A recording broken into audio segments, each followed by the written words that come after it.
حاضر حاجة.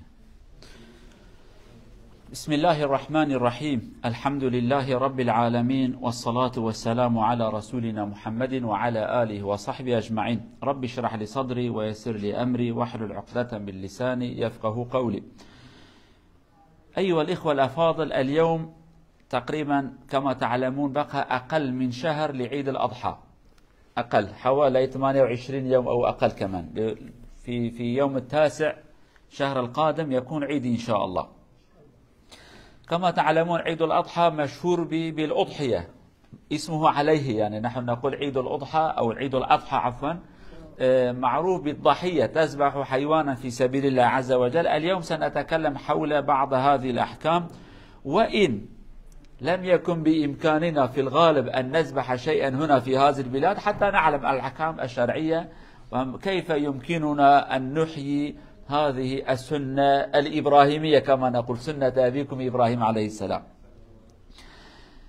قالوا برايد مسلمان جعيدة قربان را تقريبا 28 روجما خدا عمري ما دريش بك أمي حتى عيدة قربانة بميلن شخون نابي عيدة السرع نابي عيدة قربانية نابي سرع عيدة قربان تقريبا روجا نها عيدة روجا نهمه عيدة يعني إيروج دهمه هي ما 28 رو 29 رو نهي ما حفظة إجا بخير وسلامات روح حشتا عرفات. هنا كي بحثا أضحية أو قربانا كد في عيدة دا تشارج كرن شخون جارك تيدي ناف يجي بكردي سر مجرد من عيدة قربانة هين كده بين عيدة حجية، ولكن دا إسلام دا وبشكل كي ناسكري ناوي عيدة قربانة عيدة وكتدا قربانة كي تشارج كرن سريدي دي أمي بحثا هناك حكمي بكن وتشتكو أم تكاربن بكن ولو لفان دولتها زيدا أم نكارن قربانة كي بدن زحمتها أم بجاوق السيستم وإذن وقانون كو أمامه بكيف أخارن حباكي حيوان بستين روجا عيدة الله أكبر بيش مال سر إجيكن أوتنا، ولكن أم شد كارن بكن جبون أف سنة بيخنبري خو وسنة بابي بيخنبر حضرة إبراهيم أمش بيرفانكن أم شد كارن بكن. أولا من ناحية المشروعية، طبعا لأننا نحن كمسلمين أي حكم أي أمر حينما نتكلم نقول ما هو الدليل الشرعي؟ الشرع يربطنا، الدليل يربطنا، نحن مربوطون بالدليل، لا يجوز أن نقول شيئا من جيبنا هكذا أنا أريد هذا، لا، ما قاله الله عز وجل أو قاله الرسول صلى الله عليه وسلم أو نقيس عليهما. أولا دليل المشروعية إنا أعطيناك الكوثر، هذا معروف، فصل لربك وانحر، النحر هو الذبح. وكذلك الله عز وجل يقول والبدن جعلناها لكم من شعائر الله لكم فيها خير. البدن هو الضحية الذي يذبح. فمن الآيتين ومن عمل الرسول صلى الله عليه وسلم نحن نعلم بأن الأضحية أمر مشروع في الإسلام، وقد ثبت عن رسول الله صلى الله عليه وسلم بأنه حث الصحابة على الأضحية، على أن يقربوا شيئا لله عز وجل. فهذا أم من ناحية الشرع. قالوا بسلمان أم سلمان تشتكي ما هي يعني قالها أم تشتكي بيجن تشتكي أم بكن أن بيجن كا خدا قوتيا بيخنبر قوتيا يعني يا خدا يا رسول خدا جمارات بيجن يا جي خدا وبيخنبر نقوت من قبل وكا كيجاج حكم وانا أم مسلمان نكارنج بريكا تشتكي درخين أم نابن جابسان بفكرين أم إيسا چه پرج ملته بستينن أم نكارن حقيمتنا مسلمان بقرآن واقريدانا بسنة رسول خدا واقريدانا عليه الصلاة والسلام. إجا دليل في قربانا هاني آيات بيروزن وسنة رسول خدا صلى الله عليه وسلم دا آيات دا خدا دا بيجا في قرباني هاني بدن وسنة پیغمبر دا عليه الصلاة والسلام دا بي أن خيرا مازن رويا عيدكم بكن ونسري حيواني كيجبون خدا شرج بكن أبيا دليل ويلا. طبعا فضلها أي ثواب هذا الشيء الرسول صلى الله عليه وسلم يقول ما عمل آدمي من عمل يوم النحر أحب إلى الله من إهراق الدم. أفضل الأعمال يوم العيد أنت تقوم به هو أن تريق أي تذبح شيئا. إراقة الدم هو معناه عبارة عن الذبح، تذبح شيئا فالدم هكذا يخرج من الحيوان، إراقة هذا هو. يقول أفضل الأعمال هو.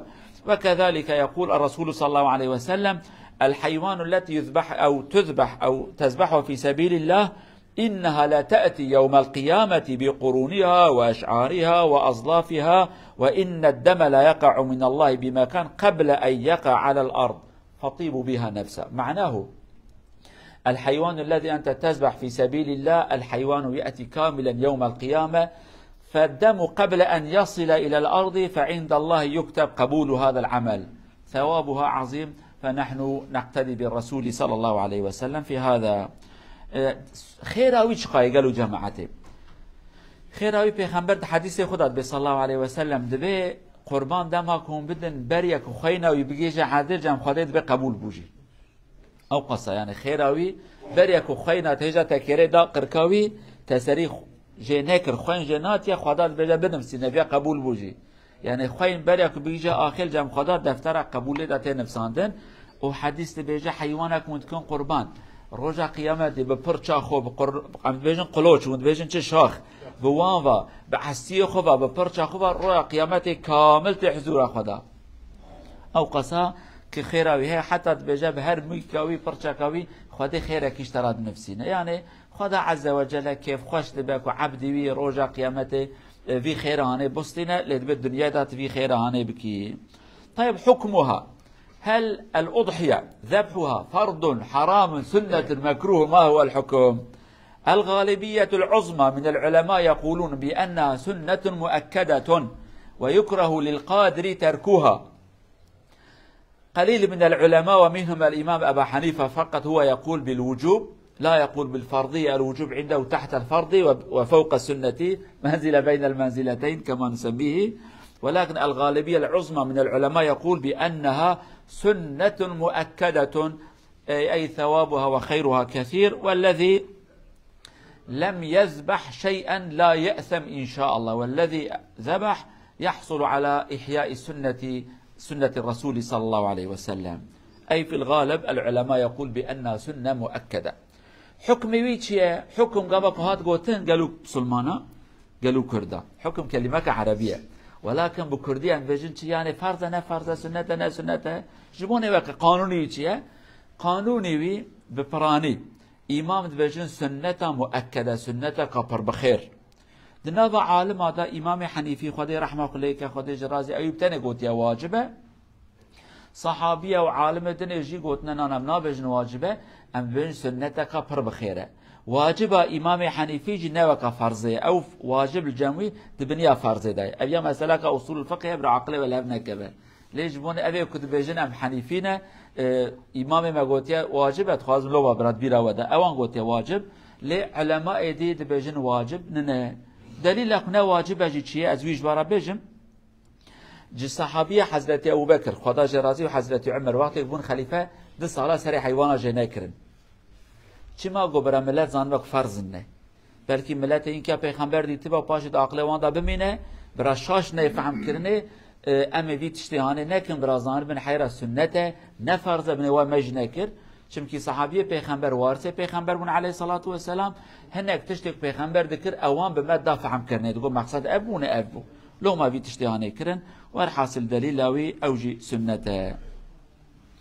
من ناحية الحكم كما قلنا بأنها سنة مؤكدة، وأكبر الدليل على ذلك هناك حديث الرسول يقول الذي يريد إذا أراد أحدكم، معنى إذا أراد أحدكم ليس يجبا عليكم. وكذلك الصحابة أو الخليفتين أبا بكر وعمر رضي الله عنهما لم يذبحا في خلافتهما في عهدهما حتى يبين للناس بأن هذا الحكم سنة، حتى لا يفهم خطأ بأن الرسول ذبح والصحابة استمروا في الأمر فإذا هذا يجب عليكم، حتى لا يفهم هكذا. فهم عمليا أفهموا المسلمين بأن هذا سنة لذلك لم يذبحوا. طيب هل يجب أحيانا أو لا؟ العلماء كتبنا الفقه يقول يجب بشكلين، أحدهما بالنذر على نفسه، إذا قال أحد الأشخاص لله علي أن أذبح الأضحية في سبيل الله، لله النذر كما نسميه في الفقه الإسلامي فيجب عليه، أو يقول هذه أضحية لله عز وجل فحينئذ يجب أن يذبح. ولكن إذا لم ينذر على نفسه ولم يحدد هذه أضحيتي فلا يجب عليه.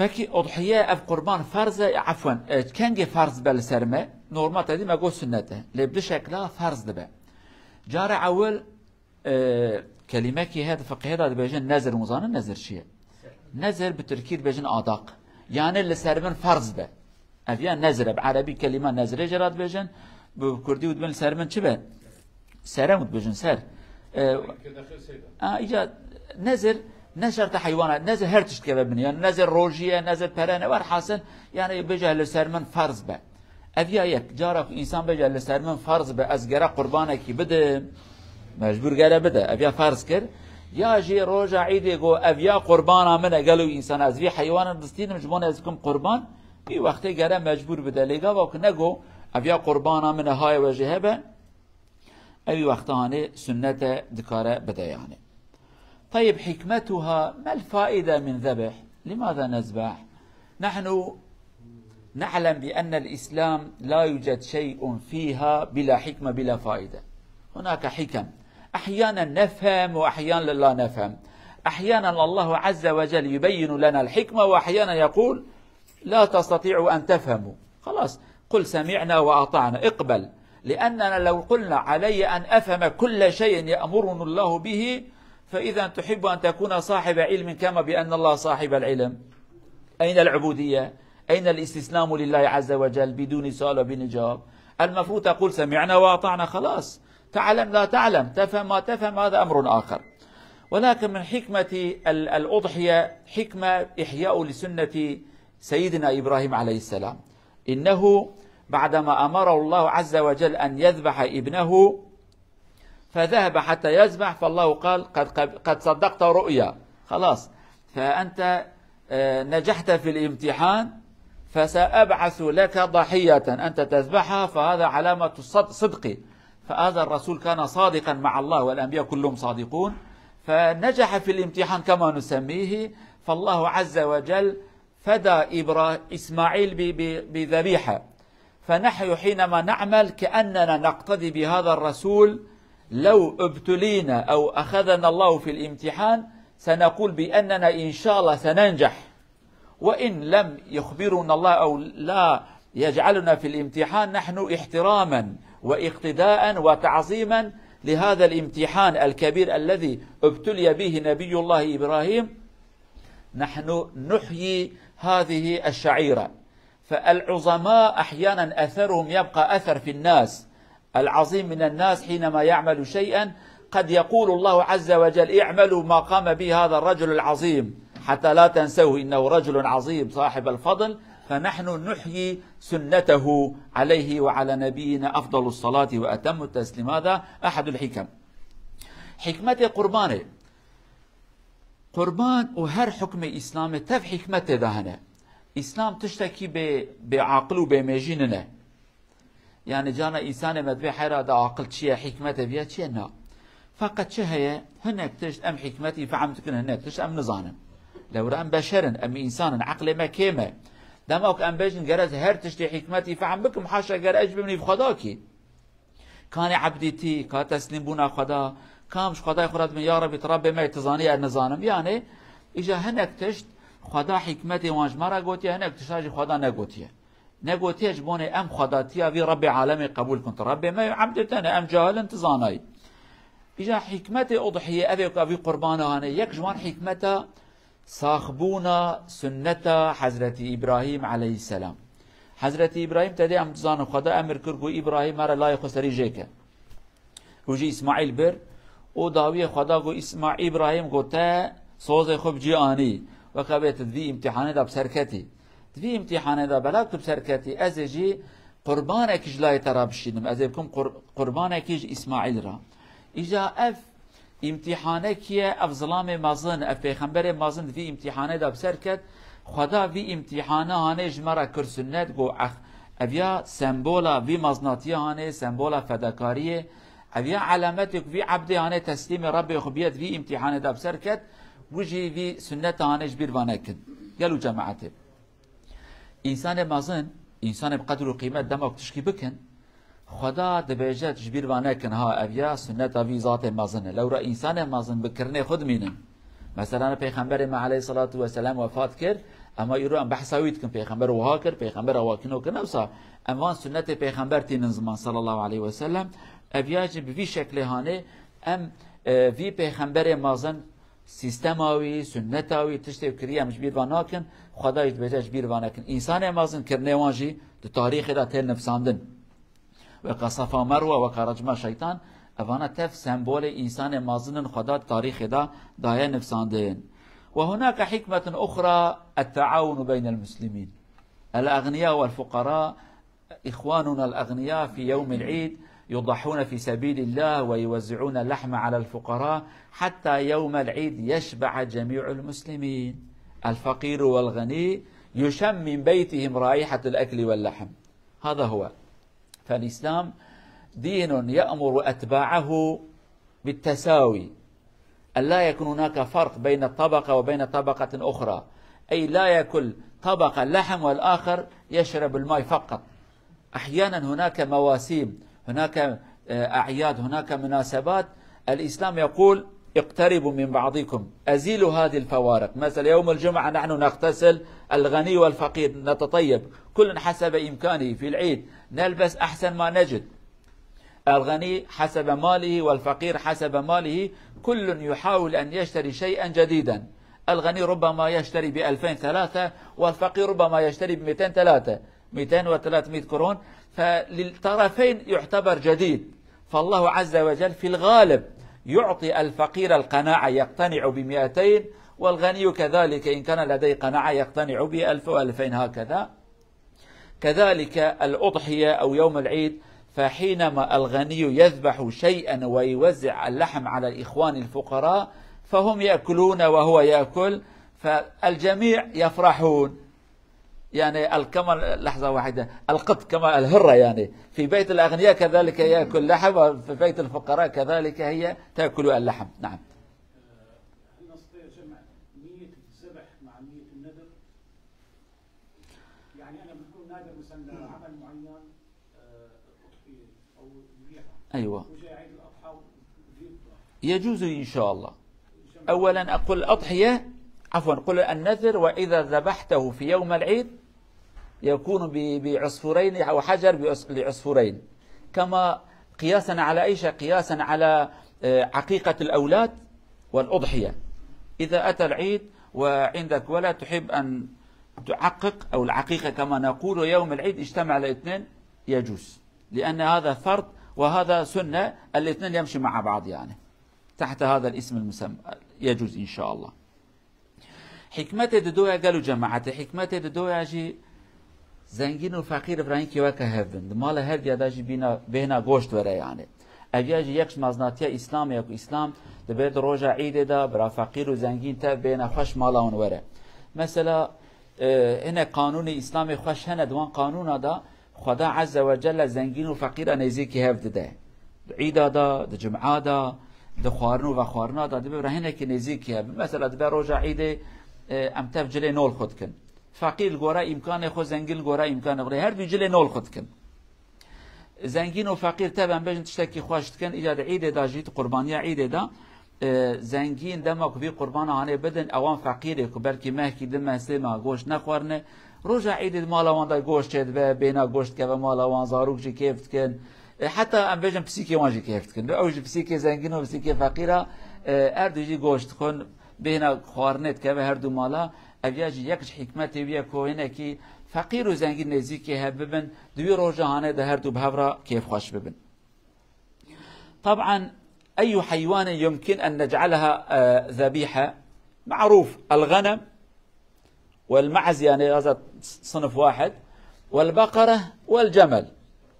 الجمل في البلاد العربية ربما، ولكن في معظم البلاد لا يوجد جمل، ولكن البقرة والخروف أو العنزة أو النعجة، يعني هذه الحيوانات الثلاثة. الفيل لا يجوز كذلك الدجاج لا، فقط الحيوانات الكبار هؤلاء، يعني التي نحن في الغالب نراهم ونأكل لحمهم ونشرب الألبان، هذا هو المعروف. ولكن الشرط الجامع لجميع هذه الأصناف ألا يكون في الحيوان عيبا ينقص من لحمها، يعني حيوان مجنون من هنا ومن هنا، أو كذلك أعوى، هي أعمى لا ترى شيئا. الحيوان حينما تكون أعمى لا ترى أعشاب كثيرا ولا تبقى نحيف جدا. أو يعني عيب آخر يؤثر على اللحم، هذا لا يجوز. ولكن غير ذلك لا بأس، قد يكون سمينا وقد يكون متوسطا لا بأس، ولكن المفروض لا يكون فيها عيب ظاهر يؤثر على اللحم. ولكن في الغالب حيوانات ليس الوزن كله نفس الشيء، يعني ضعيف وسمين هكذا، ولكن إذا كان هناك عيب يؤثر على الحيوان هذا لا يجوز. نحن نذبح شيئا لله، نهديها لله، فلا يليق أن نهدي إلى الله حيوانا ناقص الأطراف أو مجنون أو هكذا، هذا لا يجوز. هذا الاسم الجامع. شرط ايوان كيجا حيوان بن قربان بزن ميشن يعني مي يمكن بين مر يعني بساكنه بيجن حيوانا مازن عمد بيجن شيلك هناك بين آخر يمكن بين مانجا يعني إنك بتركي جراد بين يجي جاموس وانا رشانه أو يجي دفع حشتر يعني بزنو ميشن حيوان تشارنجي مازن بيجن شيلك وقاو جونغات تشتبه كوان ودفع أوان هرتي حيوان هانه نعم مريس وقاز نابن جلوق ملوق نابن هندي مدي نابن علوشيش مالوشيش وانا نابن جرا حيوان أبن تشتكي دي شرط يبان حيوانه لحظة واحدة شرط يبان حيوانه جرا عيبة خمازن تدا تنبه يعني تبي حيوان كورن حيوان جيش أم بيجن كرديد بيجن جيش حيوان جيش بردا تشويدا تشل كبرات كبا أصيدش كسريدش كأبنا حيوانه كي جرا عيب تدا تنبه حتاكو ببالي وصالة وانجي أنا معنا صالة وانجي بيجن نعم وعليكم السلام. جمع الأضحية مع النذر. أيوة. الأضحية عبادة. أيوة. النذر عبادة. أيوة. وكل عبادة لها نية. طيب إذا. نعم. تصبر على هلا أنت قلت إنه يجوز والله أعلم. إذا جاز الأمر فلا يحق له أن يأكل من الأضحية. إيه خلاص سنبين. أما إذا لم يجوز فهو الأرجح أن تقول جمهور العلماء أنه لا يجوز أبدا. خلاص. مختلفتين. إذا نحتاج إلى أن نحقق في الجمعة القادمة نجيب عليها إن شاء الله. معلش ربما أخطأنا في الجواب وإذا أخطأنا سنعود إلى الصواب. بارك الله فيك ولا نرى. ولكن هناك أمر آخر إذا رأينا التساهل بين العلماء سنأخذ بما هو سهل ما لم يخالف الشرع الظاهر. نعم.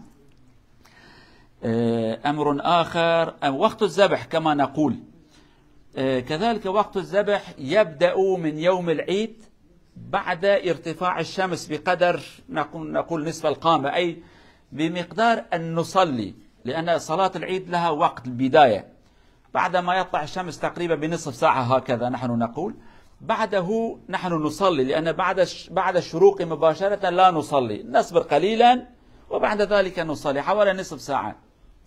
بعد هذا إذا مضى على خروج الشمس مقدار نصف ساعة أو ساعة يجوز.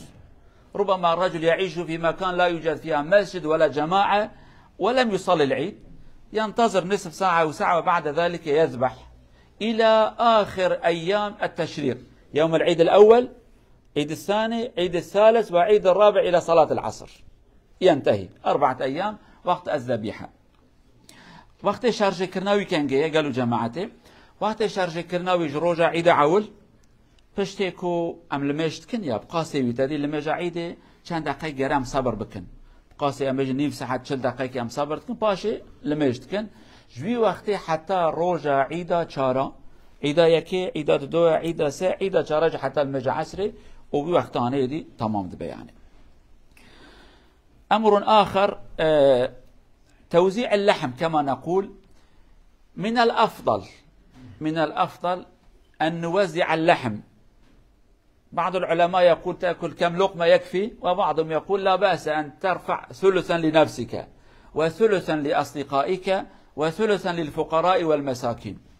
هذا أفضل شيء أنت تأكل لا تحرم نفسك من هذا الثواب وتعطيها للأصدقاء وكذلك تعطيها للفقراء أو تأكل قليلا وبعد تلك توزع على الفقراء.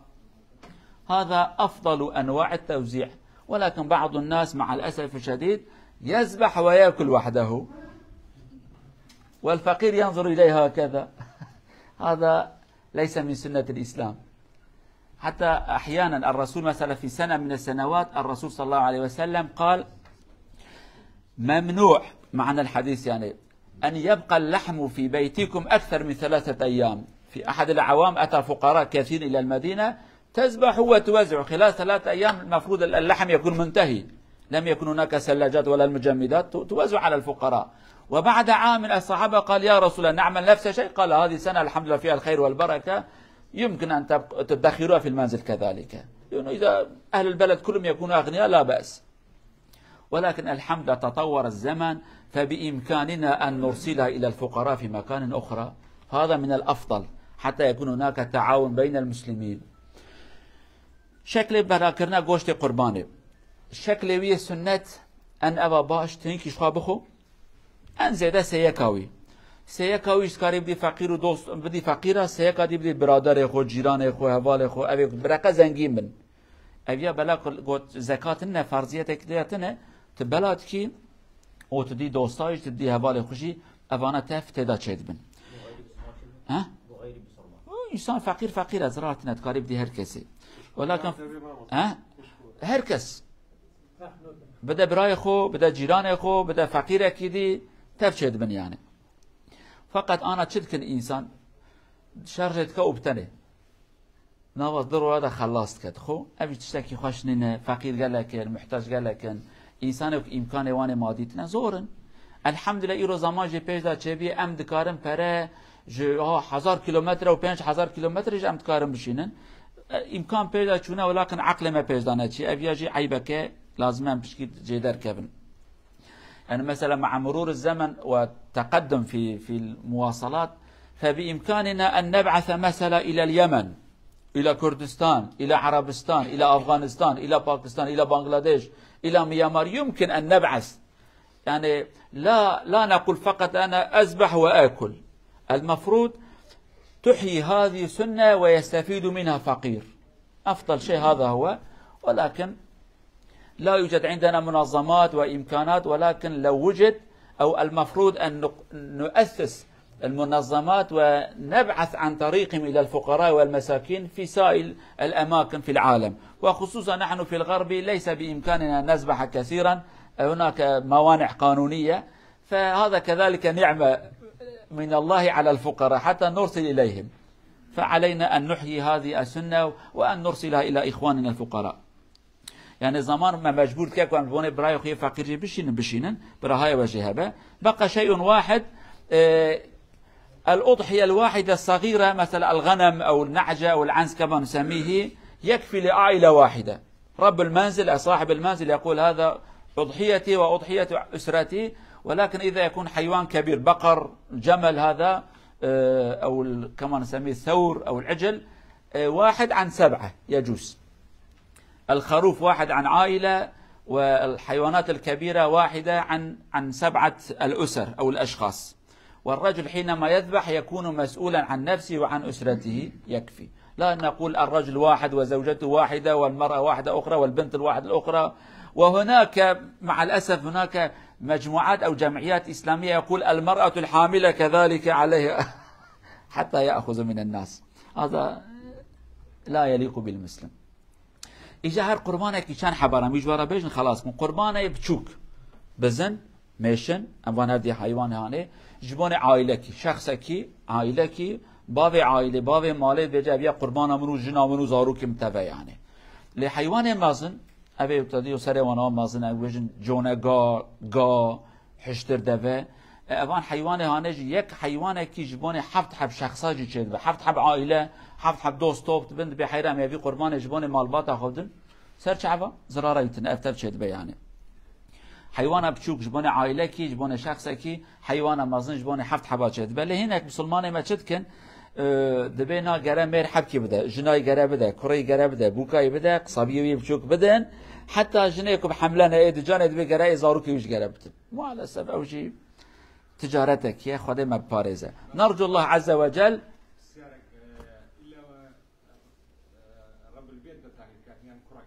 كرجت كربك طبعا شد او بابي خو بيجن بابا متفت قال هبن كرد قال بابي خو بيجي اما جدا بنا نعم يعني في المنزل الاب او قد يكون لابنه يا ابن ضحي عنا، المهم 1 من أهل المنزل نرجو الله أن يتقبل منا ومنكم إن شاء الله، وأن يرزقنا أن نذبح شيئا في سبيله، وأن يجعلها في ميزانات حسناتنا. ينتهي الآن مرة أخرى، معلش، نحن أخذنا من وقت الخطبة كذلك.